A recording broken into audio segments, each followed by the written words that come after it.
이러한 세상에서 아이를 낳고 기르는 게 정말 잘한 결정일까? 살면서 중요한 가치에 대해서 이제 유럽 국가들은 행복, 가족, 가정, 사랑 이런 개념이라면 한국은 성공, 돈 이걸 가치로 본대요. 미국이나 중국은 성공에서 가장 중요하다라고 대답한 1순위가 노력이었습니다. 우리나라 같은 경우는 1순위가 뭐였나요?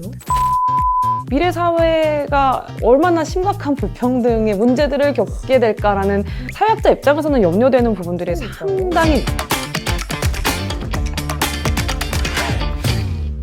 최근에 캐스터라즈가 잠깐 반등이 있었다고 했잖아요. 네. 여기에 아마 여러 가지 요인이 있겠지만 그래도 정책적인 어떤 요인도 있을 것 같거든요. 네. 좀 최근에 이런 정책은 좋은 것 같다라고 좀 보신 유의미한 정책들이 있을까요? 제가 가장 주목하고 있는 정책의 변화는 이전에는 청년 정책에 투자해야 돼 그럼 이것만 투자를 했었는데 최근에 많은 분들은 이 출산에 대한 문제나 고령화의 문제가 사람의 인생으로 봐야 된다라고 지적해 주시는 분이 많아요. 나의 인생이 조금 더 행복해져야 아이도 낳고 행복한 노인도 되고 건강한 노후를 보내는 것이다 라고 생각을 해서 이 사람의 그 라이프 코스가 얼마나 조금 더 행복해질 수 있는지 행복한 인생을 만들어주기 위한 이 측면들을 좀 더 통합적으로 다가가 보자라고 해서 지금 일가정 양립과 공공 돌봄 어려운 분들을 돕기 위한 여러 가지 지원금을 특정 계층에 조금 더 확충시켜서 사각지대를 조금 더 해소하는 문제랄까 이런 여러 가지 정책들이 굉장히 복합적으로 도입이 되고 있거든요. 출산을 국가가 개입하여야 하는 영역으로 인식하기 시작했다는 거죠. 아직까지도 여전히 많은 남성 근로자분들께서 휴직을 하려면 여러 가지 어려움이 있지만 그래도 이전에 비하면 훨씬 당당하게 얘기할 수 있는 기업 문화가 좀 조성이 되고 있는 것도 맞는 것 같고 더 노력해야 되는 부분이긴 하지만 사회적인 공감대가 이전에 비하면 이루어지고 있다는 측면에서 사실 저는 굉장히 긍정적인 면을 보고 있습니다. 전 딱 제가 30 중반이거든요. 저 같은 경우는 저희 엄마가 아기를 봐주기로 이미 약속을 한 상태여서 아기를 갖는 거에 큰 부담은 없는데 아이를 봐주기 여건이 어려운 환경인 사람들도 많잖아요. 거기서부터 일단 아이를 낳는 거를 생각을 못 하는 거예요. 뭔가 도움 받을 수 없는 그런 사람들을 위한 좀 돌봄 정책 이런 거 좀 잘 돼 있나요? 그 부분도 많은 분들이 이렇게 지적을 해주셔서 최근에 공공 돌봄에 대한 제도들이 많이 생겨나고 있어요. 최근 1, 2년 안에 일어나는 일들인데 특히 이제 이 돌봄에 대한 영역을 또 많이 호소하는 분들이 생각보다 초등학생들의 엄마들이더라고요. 초등학생이 일찍 온답니다. 그러니까. 영유아가 어린이집에 가면 그래도 종일반들이 좀 되어 있는데 초등학생 아이들이 1, 2학년 때 일찍 오면 이제 일하는 엄마들은 챙겨줄 수가 없는 거죠. 그래서 이 초등 돌봄을 좀 담당하는 여러 가지 제도적인 지원책들이 많이 구비가 되고 있어요. 동사무소나 이런 데 문의해 보시면 내 돈을 많이 들이지 않아도 이용할 수 있는 돌봄 시스템들이 되어 있고요. 커뮤니티 안에서 제공되는 서비스들이 굉장히 많아요. 그리고 조부모가 또 봐주시면 조부모에게 지원금을 제공하는 그런 제도도 있습니다. 서울시에서도 지금 시행이 되고 있고요. 자기 이제 소득 분야에 따라 조금 다르긴 하지만 생각보다 그 복지 제도가 꼼꼼하게 짜여져 있는 부분들이 있어요. 근데 그런 걸 모르고 지나치시는 분들도 계시더라고요. 그래서 요거를 꼭 반드시 문의해 보시거나 아니면 요새는 애플리케이션으로 다 잘 되어 있거든요. 그래서 조사를 해보시는 걸 저는 정말 권장드려요.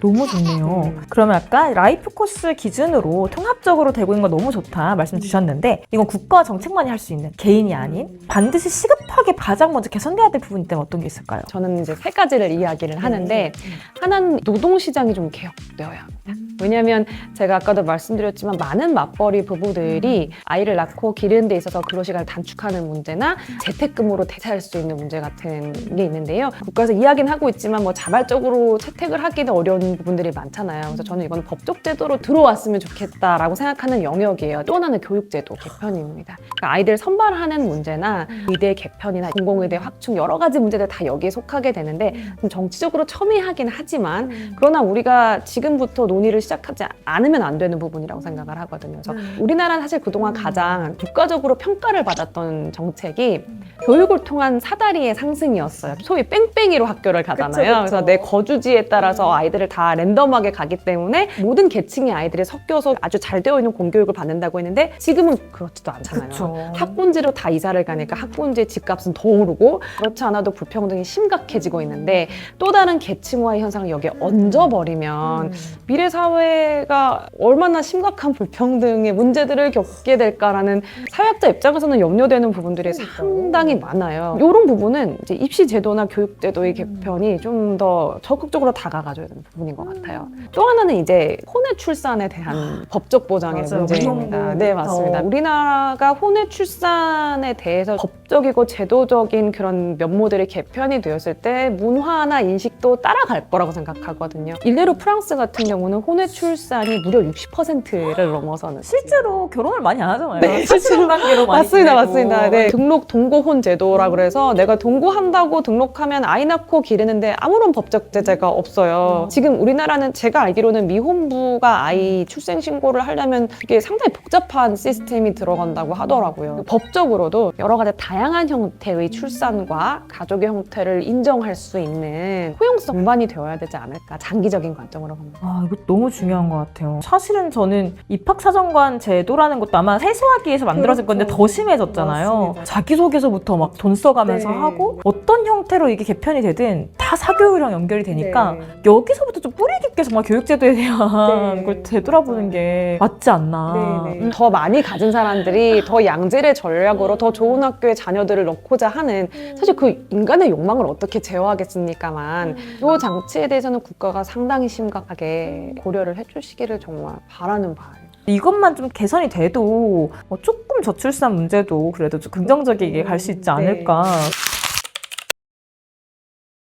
해외 사례 중에 좀 성공한 모델, 그리고 이건 시도했는데 좀 실패했다 결과적으로, 이런 대표적인 케이스가 있다면 어떤 게 있는지 좀 궁금해요. 보통 성공 사례로는 우리가 그 유럽 나라들 이야기를 많이 하긴 해요. 특히 프랑스는 전 세계적으로 인구 정책이 가장 먼저 국가 차원에서 실시된 나라거든요. 굉장히 촘촘하게 짜여진 가족 수당 제도, 그리고 휴직 제도들이 마련이 되어 있고 공교육이 굉장히 잘 되어 있고, 또 무엇보다 국민들의 공공 돌봄이나 교육에 대한 신뢰도가 높기 때문에 아이를 맡기는 거죠. 그러다 보니까 당연히 엄마들이 일하면서도 아이 둘 낳아 기르기가 상대적으로 덜 부담스럽거든요. 그러니까 출산에 대한 의향이 높아질 수밖에 없는 것이고요. 실패라고 하긴 좀 그런데 영국이 다른 나라들에 비해서는 상당히 출산율이 낮아요. 근데 이 나라도 유연근무제가 법적으로 보장이 된 나라거든요. 근데 왜 출산율이 다른 나라만 못한 걸까라고 이제 많은 사람들이 관찰을 해보니 바로 이 나라가 가부장적이에요. 그러니까 휴직하는 걸 남자에게 좋은 옵션이 될 수가 없는 거예요. 너무 우리나라랑 닮아 있는 모습이잖아요. 그리고 여자가 아무리 재택근무를 하더라도 육아가 온전히 자기 몫이 되면 결과적으로는 노동시장에서 아웃되는 그런 현상들이 발생하다 보니까 일가정 양립과 가부장적인 문화 자체가 정책의 이득을 얼마나 감소시킬 수 있는지를 보여주는 좋은 예라고 저는 생각을 하고 있고요. 또 하나는 홍콩,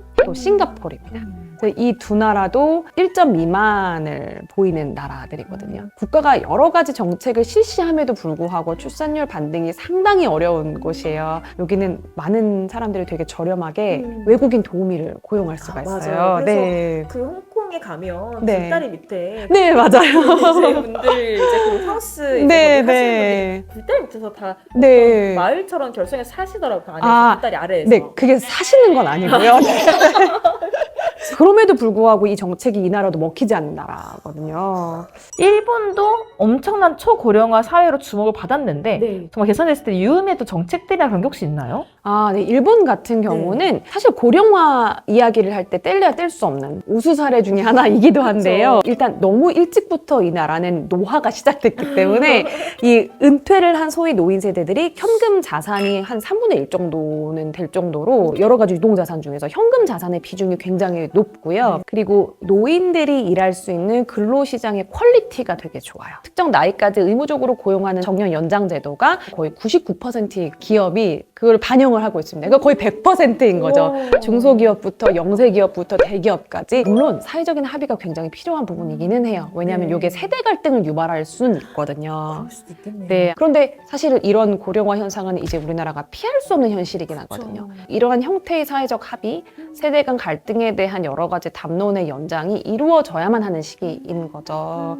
뭐 혹시 출산율 쪽에서 일본이 좀 유의미한 정책이나 이런 것도 있었나요? 출산율에서는 좀 다른 게 가임기 세대의 명수가 굉장히 많아요. 그러니까 자연적으로 출산율도 높을 수밖에 없는 경향도 조금 있습니다. 그리고 프리타라고 들어보셨죠? 네, 아르바이트. 네, 맞아요. 비정규직이지만 정말 먹고 살 만큼 벌 수 있는 직종으로 뭔가 하나 인식이 되고 있는 직군이거든요.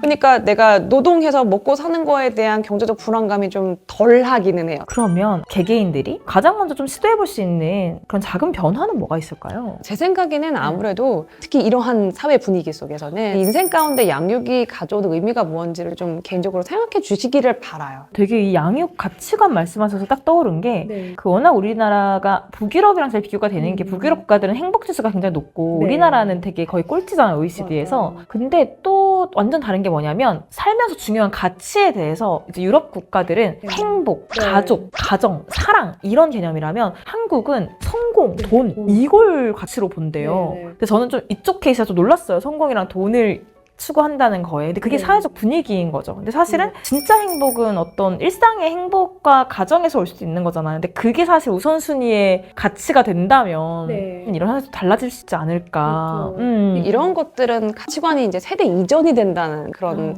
굉장히 문제점이 있어요. 최근에 제가 데이터에서 가져온 결과를 비교해 보니까 네. 대학생들에게 성공을 위해서 가장 중요한 게 뭔지 이 순위를 매기라고 해서 비교를 했어요. 근데 우리나라, 중국, 미국, 영국 이렇게 비교를 했는데 미국이나 중국은 성공을 위해서 가장 중요하다라고 대답한 1순위가 노력이었습니다.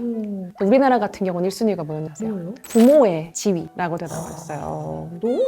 말이 안 암울하잖아요, 네. 사실은. 노력은 3순위 안에 있지도 않았다라는 이런 슬픈. 그러면 진짜 이걸 어떻게 보면 지금 부모님들이 내 아이를 키워서 막 의사를 시켜야지 이제 이런 게 아니라 딱 그 한강 작가님이 아이를 낳았던 이유에 대해서 말씀하신 게 있는데 그 이제 한여름에 먹는 수박의 맛과 그 첫눈 발자국을 밟는 그 느낌을 경험하게 해주고 싶어서 아이를 낳았다고.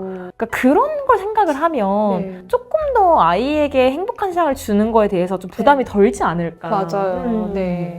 또 사실 많이 다뤄졌던 이야기가 그 이제 연금에 대한 얘기도 많잖아요. 그래서 요즘 사실 청년층은 내가 뭐 연금 내도 저걸 내가 돌려받을 수 있을까? 이제 그런 생각들을 많이 하고 있고 출산이랑도 이어지는 것 같은데 좀 이런 연금 이슈는 어떻게 보고 있으세요? 지금 설계되어 있는 국민연금의 방식은 사실은 좀 문제가 있어요. 1980년대에는 이렇게 사람들이 아기를 안 낳을 거라고는 예측을 못하고 6남매 네, 맞습니다. 네, 맞습니다. 최소한 둘은 낳겠지 뭐 이러면서 만드셨어요. 그런데 이 부가식의 형태가 아닌 현재의 우리나라 연금제도의 설계에 있어서는 어쩔 수 없이 누군가가 돈을 더 많이 낼 수밖에 없는 형국이기는 합니다. 그리고 평균 연금을 딱 받는 사람들이 연금을 받았을 때 얼만큼이 임금을 대체하는지 혹시 아세요? 어느 정도예요? 3분의 1밖에 안 돼요. 현실은 어쩔 수 없이 지금 현재 우리나라의 연금은 초저출산이 계속되는 한 이런 부담이 늘어난다는 것은 현실이기 때문에 어느 정도 세대 간의 적극적인 합의가 굉장히 필요해요. 소위 이제 빨대에 꽂힌다라고만 볼 게 아니라 우리나라의 이 보수적인 연금 제도가 언젠가는 개혁이 돼야 되는 것이 현실이라면 여기에 대해서 어떻게 조금 더 우리가 전향적으로 바라보고 노동시장의 개혁을 통해서 어떻게 더 많은 아이들이 원하는 어떤 수준의 삶을 살 수 있도록 할 것인가에 대한 다른 논의를 전개해 나가는 게 상당히 필요하겠죠. 진짜로 진지하게 좀 바라봐야 될 고민이 되어야 할 그런 게 이슈네요. 그러면 지금 정말 우리가 많은 이야기를 했는데 오늘 지금 이 영상을 보고 계실 젊은 부모님들 혹은 뭐 예비 부모님들에게 좀 마지막으로 꼭 하시고 싶은 말씀이 있으시다면은 아마도 이제 예비 부부들이라고 하면 아기를 낳고 싶은 분들도 계실 거예요. 그런데 낳고 싶긴 하지만 이러한 세상에서 아이를 낳고 기르는 게 정말 잘한 결정일까? 라고 망설이고 계시는 분들이 계실 거예요. 그런 분들에게는 제가 이런 말씀을 드리고 싶은 게 저도 매우 경쟁적인 이 사회를 살아왔고 늦게 결혼을 해서 아이를 둘이나 낳고 더 고되어진 현실을 살고 있는 것은 맞지만 적어도 관성에만 끌려가던 제 삶에 좀 강한 동기가 생겨난 건 사실이에요. 애들이 있으니까 내가 좀 더 열심히 살아봐야지. 조금 더 좋은 사람이 되자. 라는 굉장히 긍정적인 모티베이션을 가지게 된 부분은 개인적으로 있었거든요. 물론 이제 정책적으로 많은 아이를 가진 부모님들이 더 행복하게 사실 수 있고 좀 더 덜한 부담감으로 아이들을 키울 수 있게 개선되어야 되는 것은 맞지만 그래도 개인의 선택으로 봤을 때 아이를 낳고 싶다는 생각이 있으시다면 낳는 편이 좋지 않을까라고 저는 개인적으로 생각을 합니다. 물론 이제 딩크족이 계시다면 저는 그 낳지 않은 선택도 상당히 존중받아야 된다고 생각을 해요. 앞으로 우리나라의 정책이 최소한 이 부분에 있어서는 더 노력을 하고 있는 것이 사실이니까요. 조금 더 국가에 대한 신뢰감을 가지시고 긍정적인 동기를 부여해 줄 수 있다는 측면에서 한번 적극적으로 고려하시기를 제가 말씀을 드리겠습니다. 와, 너무 감동적입니다. 진짜 딱 교수님 말씀하신 그거 떠오른 게 사실 우리의 남은 생은 오늘이 사실 남은 날 중에 가장 젊은 날이잖아요. 우린 계속 노화돼 가고 있는데 아이는 이제 새로운 가능성을 가지고 커가잖아요. 그러니까 다시 또 태어나는 그런 느낌을 느끼기도 한다고 하더라고요. 긍정적인 의미를 많이 가져다 두는 부분이 있는 것 같아요. 이현진 교수님의 코어 밸류란? 제가 연구를 하는 직종을 가지고 있잖아요. 제가 하고 있는 이 일이 그냥 방구석에서 하고 있는 어떤 그런 담론이 되지 않고 조금 더 많은 사람들께 전해져서 조금은 이 사회가 덜 불평등고 조금은 살만한 사회가 될 수 있게끔 도울 수 있게 나의 일이 좀 더 가치 있게 되기 위해서 하루하루 열심히 살자. 어떻게 보면 제 마음속에 가장 코어 밸류인 것 같습니다. 너무 따뜻하고 아름다운 말씀인 것 같아요. 오늘 귀한 시간 내주신 이현진 교수님 다시 한번 정말 너무 감사드립니다. 오늘은 저희가 가장 최근에 핫했던 사우스 이스트 코리아의 오버를 시작으로 저희가 얘기를 해봤는데 다음에는 이런 거 너무 궁금했다 이런 거 댓글 남겨주시면 또 이렇게 이현진 교수님처럼 이제 훌륭한 전문가분 모셔서 제가 또 좋은 컨텐츠로 찾아뵙도록 하겠습니다. 다음 시간에 또 만날게요.